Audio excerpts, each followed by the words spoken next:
Image et commentaires.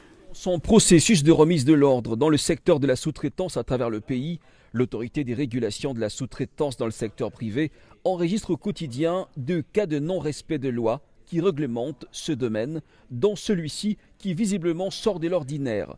Il est question d'une dénonciation faite par 2 actionnaires congolais de la société CCE-CSAS sur l'existence avérée d'un cas flagrant de prête-nom d'un chauffeur de l'associé chinois utilisé comme 4e associé de la dite société dans le but de couvrir malencontreusement leurs opérations et gérer les contrats signés avec TFM et CMOC qui s'en fout à leur niveau.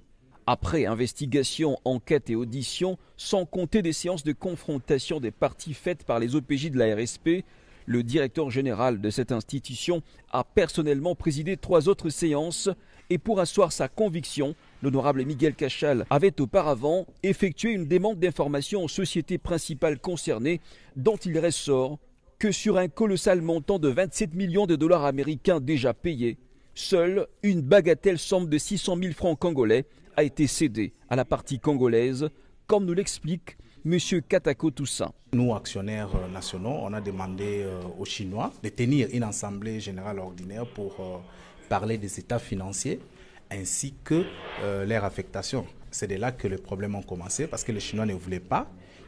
Nous sommes venus à la RSP pour que nous puissions être régulés. Nous sommes ravis parce qu'il y a eu une régulation à bonne et due forme.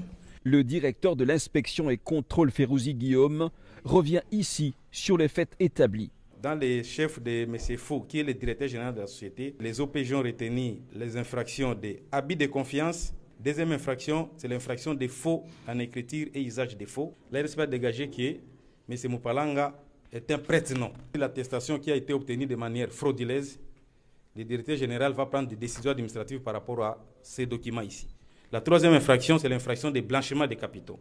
Parce qu'après vérification et investigation, la RSP n'a pas trouvé de traces sur les banques installées au pays du paiement du montant global du marché de ciment qui s'en fout et de la compte payée par TFM dans les banques ici au Congo. Au regard des éléments que nous avons, les paiements auraient été effectués à partir de l'étranger. Donc ce sont les 3 infractions et c'est un cas de prête-nom, comme nous l'avons cessé de le dire. Et en tant que directeur de l'inspection et contrôle, c'est l'instruction du directeur général, nous avons détecté un cas de prête-nom et sur ces faits, nous transférons les dossiers au parquet avec prévenu pour qu'on puisse ouvrir l'instruction pénale par rapport à des cas infractionnels. Il est à noter que le numéro 1 de la sous-traitance en RDC est donc plus que déterminé à mettre fin à cette pratique malveillante qui freine le développement de la classe moyenne dans le pays.